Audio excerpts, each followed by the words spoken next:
இது வரைக்கும் நீ எனக்காக என்னையா பண்ணிருக்க? எனக்காக என்ன பண்ணிருக்கேன்னு உங்க அப்பனை பார்த்து கேட்ட. அந்த ஆளுக்காக எதுவுமே பண்ணிக்காததுதான் உனக்காக பண்ண எல்லாமே. ஒரு நாள் கூட அப்பாவா இருந்ததில்லைன்னு சொன்ன. ஆனா ஒவ்வொரு நாளும் உனக்கு அப்பனா மட்டும்தாண்டா இருந்திருக்காரு.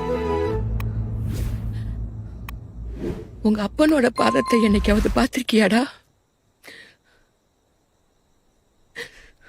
பார்த்திருந்தா இப்படியெல்லாம் பேசிருக்க மாட்டடா.